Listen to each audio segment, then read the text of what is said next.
Anytime you're ready, Representative. Thank you, Mr. Chairman. I'm happy to be here today to testify regarding House Bill 319. Representative Blessing, Vice Chair May, and Ranking Member Burberry, and members of the House State Government and Elections Committee, thank you for the opportunity to present sponsored testimony on House Bill 319, which aligns Ohio's congressional districts to account for the population changes. As a quick review, Article 1, Section 2 of the United States Constitution mandates a federally administered decennial census, the results of which are used to apportion via a mathematical formula determined by the U.S. Congress congressional districts among the 50 states. Due to its slow population growth compared to other states, Ohio has been apportioned 16 congressional districts, a loss of 2 districts compared to the 2001 congressional apportionment.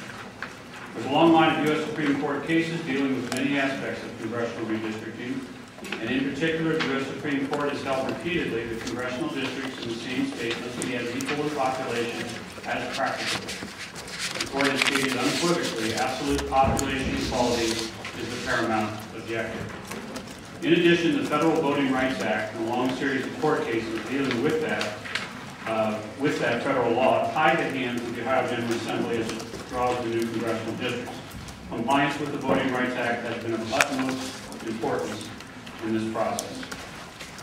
As you know, I endeavored as chairman of the House Subcommittee on Redistricting to hold regional meetings in July and August of this year on congressional redistricting, an effort which has not been made in previous decades during congressional redistricting, I should add. We held 5 hearings in the state and heard testimony from many witnesses, I think a total of 32 witnesses, who gave input on changes they would prefer or oppose.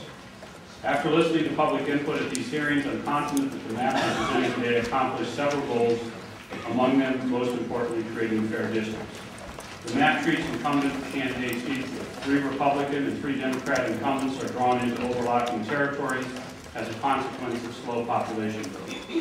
In keeping with the request made at our first hearing by former State Senator Ray Miller, who testified as a consultant to the Ohio Legislative Black Caucus and the NAACP's ad hoc committee, this plan protects the civil rights of minority communities by complying with the Federal Voting Rights Act and the U.S. Supreme Court's clear precedent in creating an African-American majority-minority district in Cuyahoga and Summit counties, and creating a minority opportunity district here in Franklin County.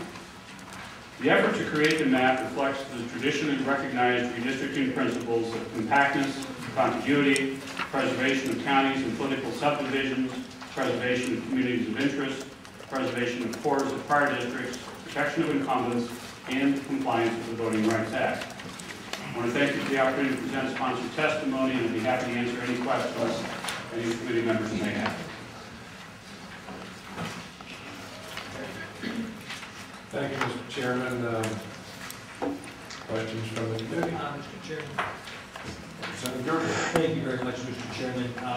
Before we begin this process, I'd like to ask, is it still the intention of the chair to have a committee hearing today, tomorrow, and vote this bill out of committee tomorrow?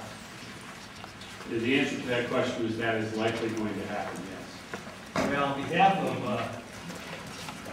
my constituents, Mr. Chairman, members of the committee, I only have memory of doing this once before when I was on the State Government Committee back in 1991. And this is the first time that I think most of us have seen this map. And in 1991, we gave congressmen and the general public the opportunity to testify before this committee. I can recall Congressman Clarence Brown vividly, because he came before this committee and was pleading for his district and what he thought was and were communities of interest. Congressman Bud Brown lost that congressional district by 266 votes in a contested primary.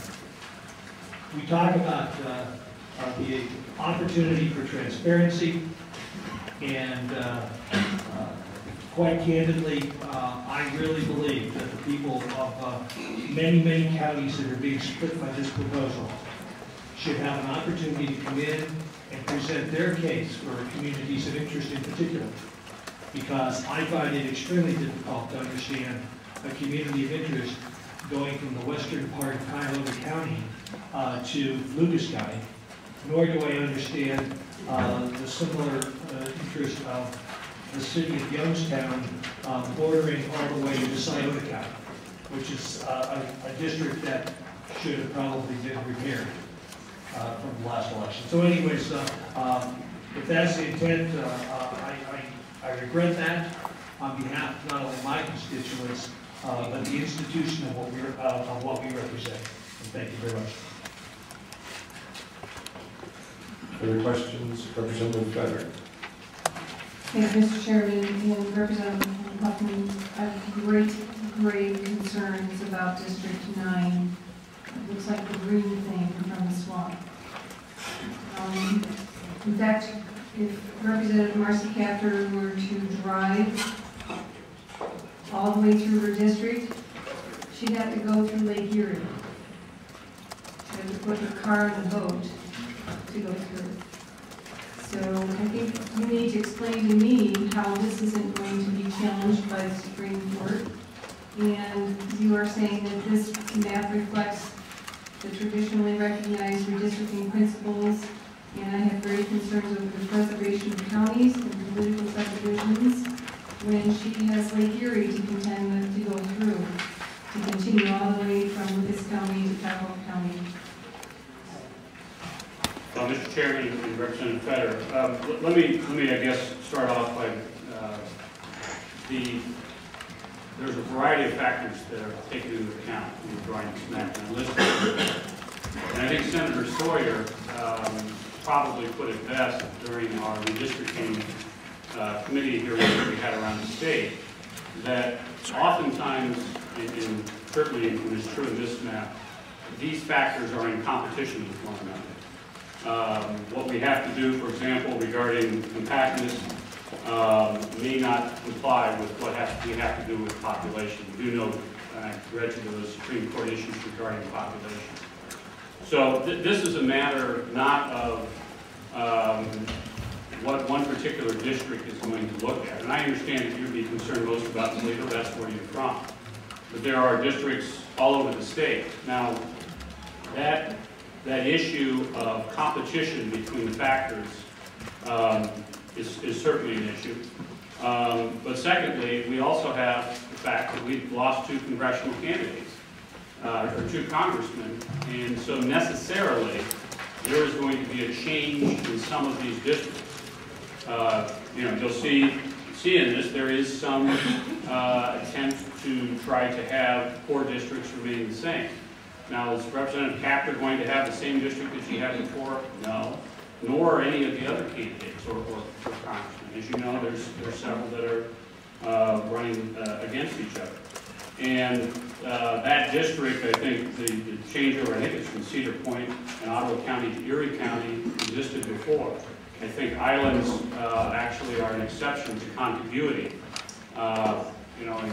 Any district that has a coastline are going to have areas that are not contiguous, whether it's the Outer Bank and the Carolinas, the Florida Keys, Catalina Island off of California, and certainly the islands in Lake Erie.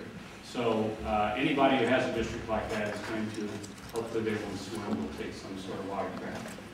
Mr. Chairman, follow-up. Now that we see the map, and we've had public hearings, but in Toledo we've only had 3 people show up, and I think throughout the hearings that you've had with the public, there's never been any more than 4 people. And it's near impossible to have discussions about redistricting if you don't have any maps to look at, to have discussion. And really based on the fairness and the criteria outlined in our Constitution. So we have 24 hours, I understand, before we vote on a very significant part of Ohio's next 10 years, politically, and also for the voters to be represented in an appropriate, fair fashion. Within 24 hours, if there are issues and constitutional lawyers come forward and say, this district 9 is seriously going to be challenged through the courts. Would you take that seriously and then possibly reconsider some of the congressional maps that we are going to be presented today that definitely, in my opinion, even Plan B, the OCAR Congressional Plan B, looks like it would fit as far as preservation of counties, legal subdivision, preservation of core prior districts, protection of incumbents, and compliance with the Voting Rights Act. Would you consider amendments to your proposed congressional district? Mr. Chairman, we're going to consider all the testimony and all the proposed amendments that there would be. Let me be clear that this map complies with the United States constitutional mandates and other federal laws that it has to comply with. As I discussed with Mr. Slagle in his testimony last week, the proposed map that he brought forward was unconstitutional. He insisted that it was, and cited some legal authorities here in Columbus, Ohio, who indicated that it was. It's clearly not. And the fundamental preset that we have to move forward on here is passing the district a map with districts that follow the law and not simply the colors look right. And that's what we're going to do. Now, if the U.S. Supreme Court walked in here tomorrow and said, well, you can't do this map, sure. But it can't be a selected lawyer or a selected legal scholar who's going to come in and testify. That wouldn't necessarily sway me personally.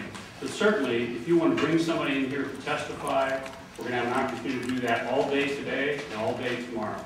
And I would venture to say that whoever that is has likely already testified about what they think the map should look like. That was the reason why we had all of these hearings, so we would have the input in putting this map forward. Mr. Chairman, just one last comment.